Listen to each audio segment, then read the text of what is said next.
Liesse populaire dans le district d'Abidjan. Les populations célèbrent avec ferveur la victoire des éléphants face au Fennec d'Algérie.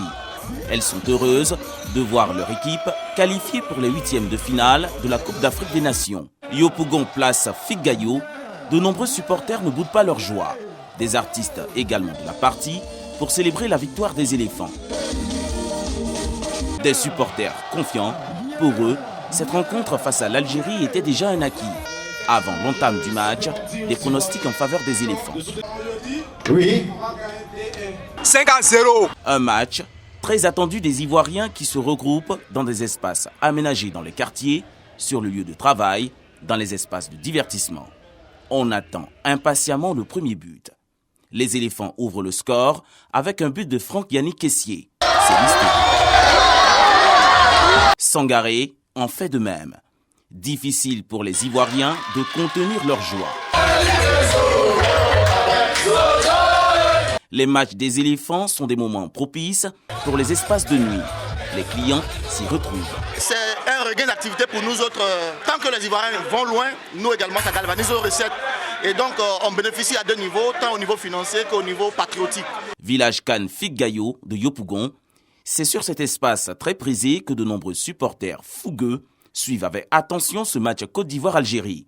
Gonflés à bloc, les éléphants de Côte d'Ivoire décident d'en finir avec les Algériens. Et survint le troisième but de Nicolas Pépé.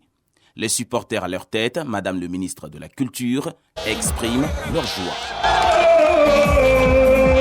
Ce troisième match contre l'Algérie, ça nous rassure de voir une équipe qui a monté en puissance avec tous les attaquants qui sont en pleine forme pour la suite de la compétition. Très grande joie de voir nos éléphants défendre les couleurs de la Côte d'Ivoire. Bravo, félicitations. Sur le score de 3-1, les éléphants de Côte d'Ivoire se qualifient ainsi avec panache pour les huitièmes de finale. Ils terminent premiers de la poule E, une grande revanche face à l'Algérie qui, on se rappelle, avait sorti la Côte d'Ivoire de la CAN 2019 en Égypte.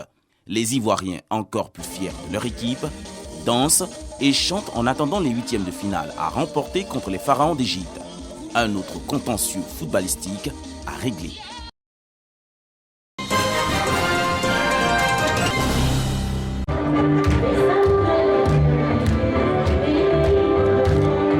Des pas de danse qui expriment leur joie après avoir rendu service à la nation au terme de plusieurs années de travail. Eux, ce sont les agents admis à la retraite pour le compte de la Direction générale du travail. Ils sont ainsi honorés par la mutuelle des agents de cette direction. Une façon de marquer sa solidarité à ces serviteurs de l'administration du travail. Cette manifestation est une merveilleuse circonstance, non seulement de célébration des efforts de nos dévanciers au rayonnement de notre direction, mais également de réaffirmation de notre détermination à œuvrer sans relâche, conformément à la vision du ministre de l'Emploi et de la Protection sociale, à l'amélioration des services offerts aux mutualistes. Au nombre de 21, ces retraités sont issus de toutes les directions régionales du travail. Parmi eux, Jean Gué, attaché de travail et des lois sociales à Daloa. Il totalise 40 ans de service. Il reçoit, tout comme les autres, un diplôme d'honneur et un accompagnement financier. Mes remerciements vont d'abord à l'endroit de Madame, la présidente de la mutuelle, à qui vraiment je dis infiniment merci pour la reconnaissance qu'elle fait à l'endroit des retraités.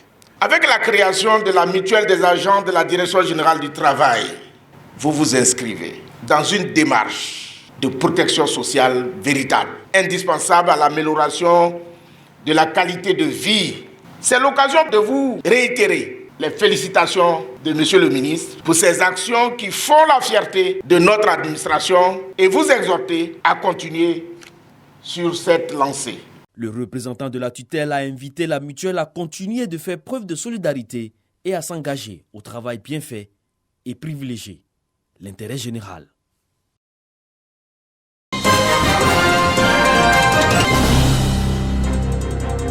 Créés le 8 août 2018, les Dodo Awards sont des récompenses attribuées aux meilleurs artistes ayant posé des actions dans le sens de la paix, de la réconciliation et la cohésion sociale à travers leurs œuvres. Le thème retenu pour cette première édition est « Les musiques traditionnelles et tradimodernes, quel vecteur de paix, de réconciliation et de cohésion en Côte d'Ivoire ». Un thème en parfaite adéquation avec les différents objectifs visés par les organisateurs. Aujourd'hui, si une artiste du monde BT, Mandingue, Baoulé, dans leurs chansons, mettent des messages, ce message-là, il va jusque dans le pays profond parce que le papa qui est au village, son campement, qui allume son poste radio, il comprend le message tout de suite. Ça lui parle parce qu'on lui parle dans une langue de terroir et dans un rythme qui est le sien. Cette première édition du Festival Dodo se déroulera du 4 au 5 février 2022 avec à la fin un grand concert de sensibilisation offert gratuitement à la population.